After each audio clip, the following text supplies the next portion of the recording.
our guest here, our special guest, Mel Feit, the Executive Director of the National Center for Men, and he's is here today.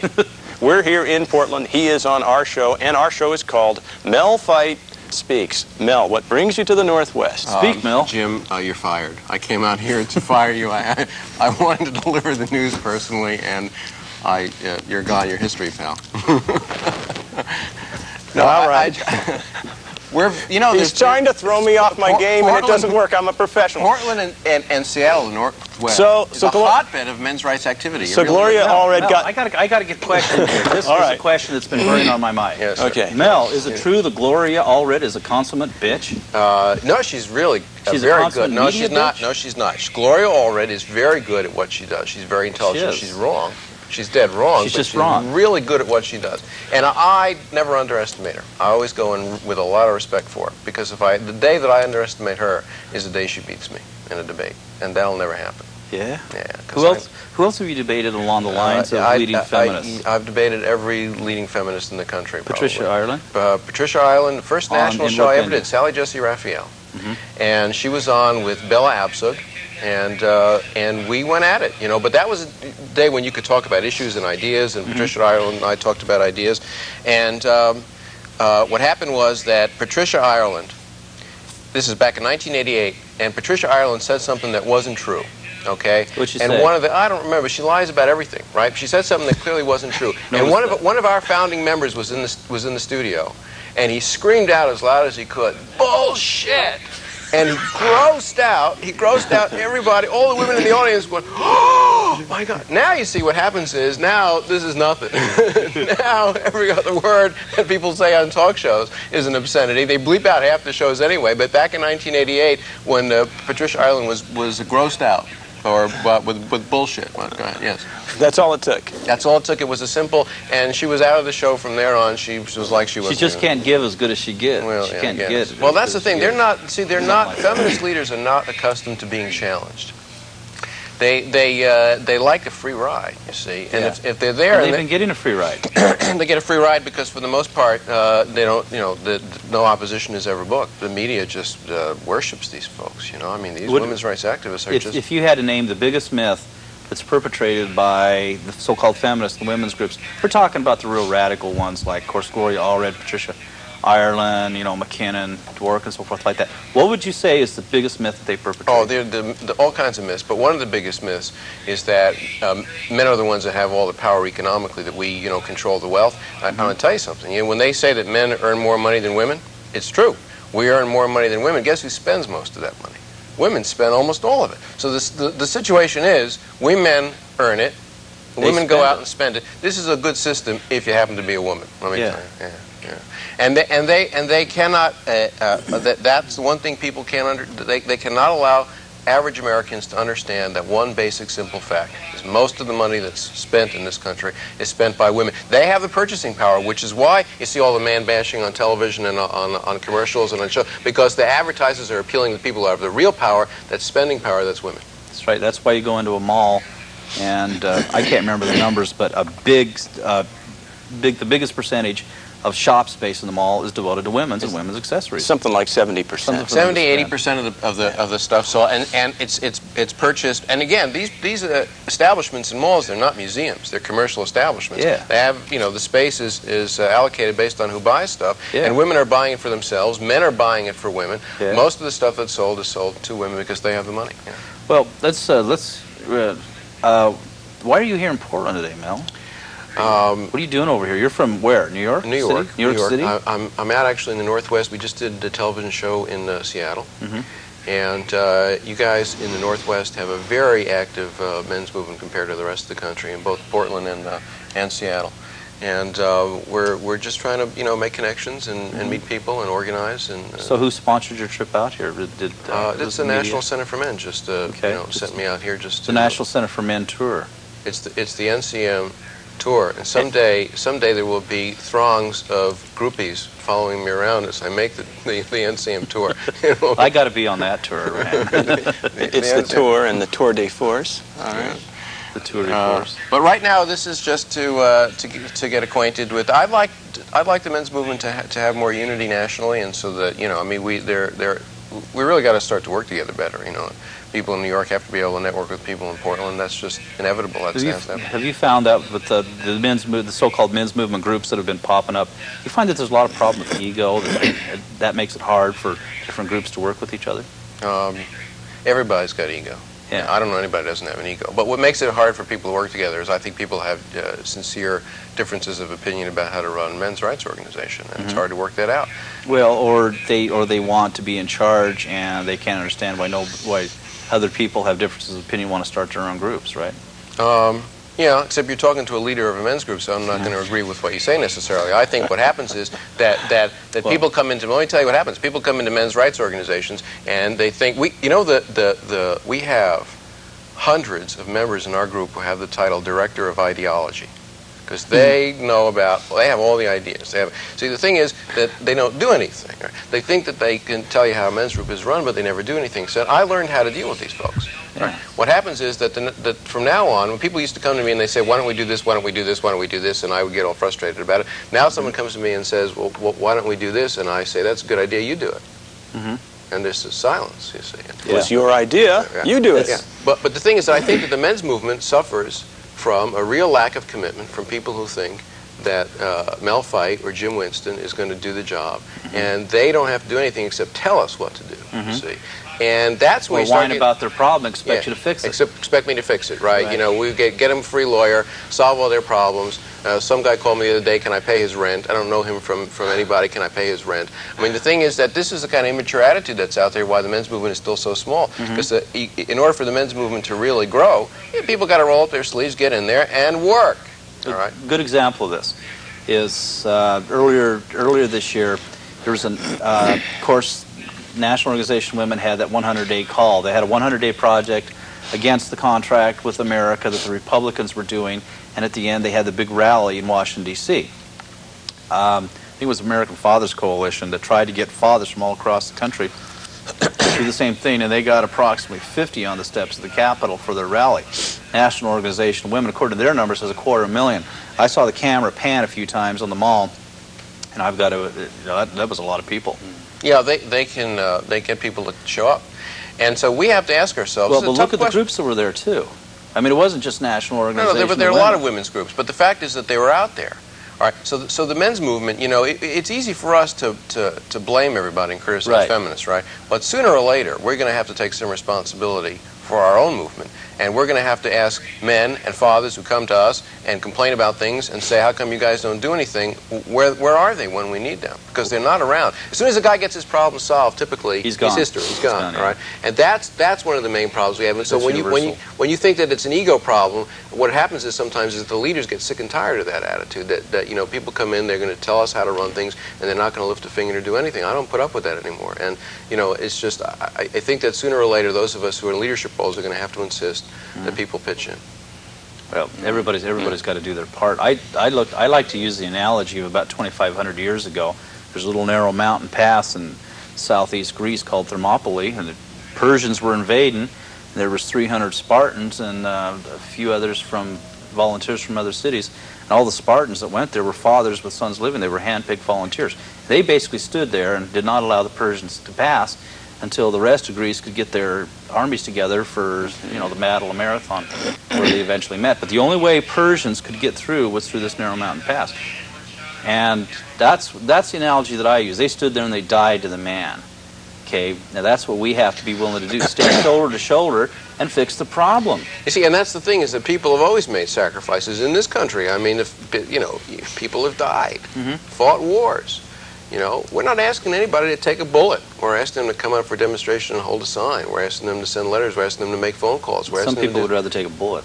Well, obviously, because people did that. More men are willing to do that than are to come to a demonstration or to do a letter-writing campaign or to make phone calls. And, you know, that's the problem we face, is that we got to a point where men can complain about stuff now, okay? We got that far. Right? But now, the next step is to motivate these guys who are complaining to actually take some action. We have failed at that. This huge gap that exists between complaining and acting, we have not figured out how to motivate men to act.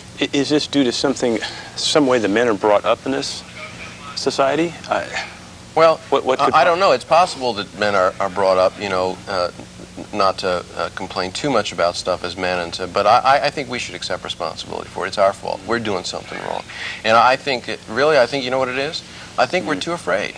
I think the leaders in the men's movement are just too timid, and we cannot inspire anybody to lead if we're afraid.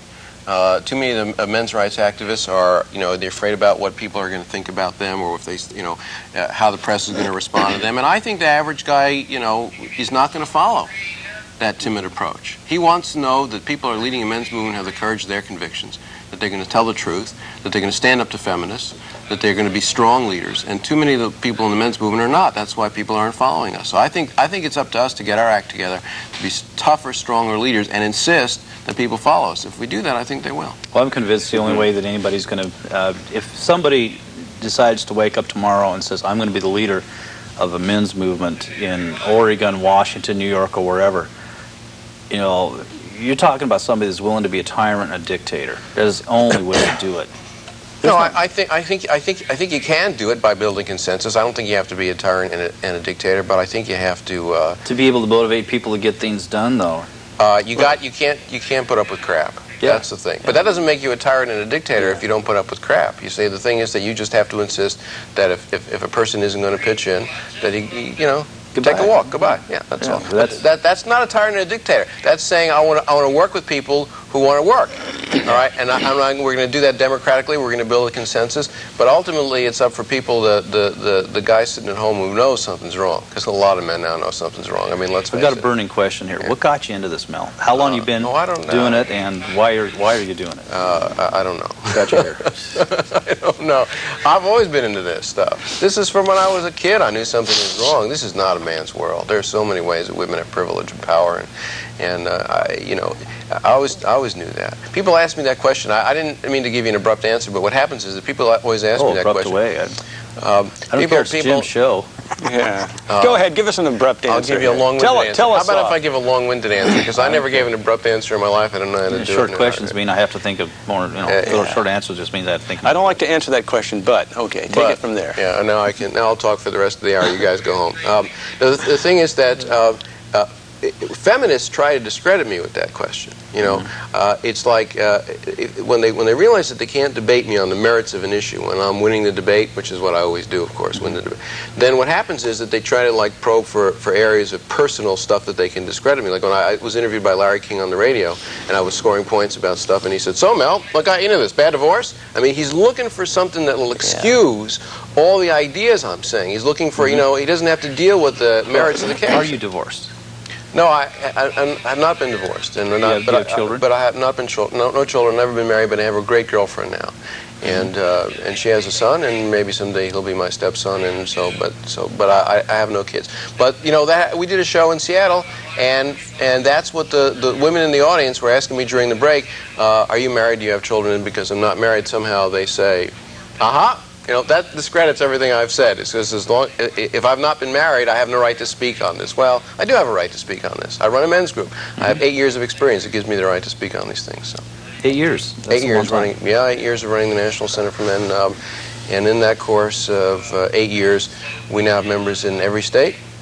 And 50, Canada. I think, Alaska is a little bit weak. We got to work in Alaska here. Okay, Jim? All right, we'll have to get some of those. Jim, you've been reassigned to Alaska. We've not fired. Okay, do grizzly bears count? Can we get a few of them? Polar bears up there. Oh, polar bears. And Kodiaks. Kodiaks. No, we have members. Meaner than grizzlies. All right. Ooh. We have members in Canada. Meaner than grizzlies? I'm sorry. Yeah, men's rights. Okay. National Center for Polar. Mostly on the east side, the populous provinces like Quebec and I don't know. We have members. Most of our members are in the United States, but we have some members in Canada. We have some members in Europe, and I think we do have a few polar bears in Alaska. Come to think of it. Yeah. Oh. Anyway, so ask away. All right. We can't ask personal questions, background questions, because that's the feminist's favorite tactic to discredit. There's something in your background that you're disgruntled about, right? Okay, that's their tactic. The difference, Mel. Okay. Do you see a difference between men's rights and fathers' rights? That's what we hear a lot locally. Yeah, how separate they are. There's a question. There's a question. Well, first of all, Father, there's nothing in my background that just want to make no, it no, clear. Right. Yeah, that's right. it's a tactic. Yes. It's a tactic to find some way to discredit you as a disgruntled person. The point that's right. That's the point I need to make is that when you can't win the debate, the feminist tactic is to try to ridicule the men's rights activists making the arguments as though that will shut him up. Right, that's the strategy that they use. Like people ask me, well, did I have a bad divorce? Or they ask somebody, well, did you have a bad relationship with a woman, or whatever? Right, you get these questions, right? Yeah. So you know what I'm talking about. Those questions are intended to discredit you, and the reason that people ask you those questions is that they can't think of anything smart to say to you that will challenge you on the merits of what you say. So the last resort is to attack you personally. So anytime anybody does that to you, it's a sign that they have nothing else that they can say, and you are winning the argument. Okay. I was giving a lecture at a college class, and just as I'm starting out, hand goes up with one girl in the background, and she says, "Are you married?" And the obvious intention was for me to give some answer whereby she can then say, "See, there's where your problem came That's it. And I get that question all the time. And, yes, and and so I think that we have to respond aggressively to that, to let the feminists know that that strategy won't work. It doesn't work, okay, and it won't work anyway. Anyway, I just, the question was asked about fathers' rights and men's rights, and I wanted to... Yeah, let's get back to that. What is the difference here, or why do you pick one over the other, or how do they fit together? Do you see them separate? I see that fathers' issues are one part of a men's movement. Do you think the angrier elements of the men's movement are in fathers' rights issues? I think that those of us in the men's movement who are militant, as I think I am, understand that fathers' issues are important issues, but they're only one of 100 important issues. And what frustrates me about fathers' rights activists is that I don't think, for the most part, these guys make the connections between what's happening to fathers in our society and what's happening to men in other areas of life. They see this as essentially the father's issues are the most important issues. You have guys coming to us who are being clobbered in the family courts and can't even get to see their kids, but yet really don't have any appreciation or awareness for any of the other issues that are causing that. Or let me give you an example of what I mean. Sure. A man walks into a courtroom, especially if he's trying to get custody of small children, all right? And he has trouble, and he thinks that the discrimination is against him as a father, and that's the extent of the problem. But I think there's more to it than that. I think what's happening is that this society has become so afraid of male sexuality. There's such a hostility directed toward men and male sexuality. We see men as abusive. We see men as violent. Inherently, men are at the very best, we're suspect. So now if you're a judge in a family court and you have to decide a matter of custody for small children, you're not going to take a chance. No. You're going to give that children to the mother because her sexuality is not, she's not going to abuse the kids, and it's that bigotry, it's that prejudice that exists against men in the society that causes a lot of these problems. But when we try to get fathers' rights activists to be more aware of these larger issues, I don't think they're really all that interested in it. And that's the division that exists now between the fathers' movement and the men's movement is because of that. Well, having been through it, I can understand. Because there's a stage you go through after divorce. It's commonly called the walking wounded stage. And you really, when you have a need that is so great to try to cure a trauma that you've just had, you really can't see anything else. I'm kind of rare in the fact that I kept slugging just because I'm a dumb farm boy who doesn't know any better. But there's the big question that you brought up earlier is how do you keep guys involved? You've got tens of thousands. Okay, in the state of Oregon, it's just very conservative. State of Oregon has approximately 17,000 divorces per year. Divorces, separations, and annulments. This is out of approximately 25,000 marriages. This is approaching 2/3, which is higher than the national average of divorces versus marriages. Okay, conservatively figured out about half of those people that walk out of divorces, mostly men, are going to feel like they got screwed, particularly in Multnomah County, which is grossly pro-female in the courts. Add on top of the fact that the Sport Enforcement Division creates another 1,000 to 1,200 new fathers per month by administrative decree. Okay, conservatively, we got somewhere between 8 and 10,000 new men and fathers that are being disenfranchised from their families, being screwed by the courts and by this state every single year. Where are they? Well, we're talking per year. I think a lot of this lies with the fundamental difference between men and women. I believe, and this is my observation for myself, for my brothers, from others, is that a man tends to go off and lick his wounds in private. Yeah. You don't want to see anybody. You don't want to see anybody crying and complaining and whining. Yeah. And we've always been like that from the very beginning. Well, that's stupid now, isn't it?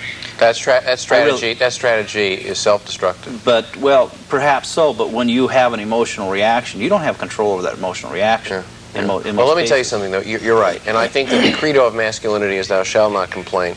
To be a man means you handle it. And, you know, you just solve your own problems, and I think you're right about that. But I have to tell you something now.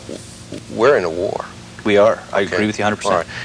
And this strategy about going off and licking your wounds in private and not getting involved with men's groups, that's a strategy that is suicide in this war. We lose. Well, that's why men commit suicide.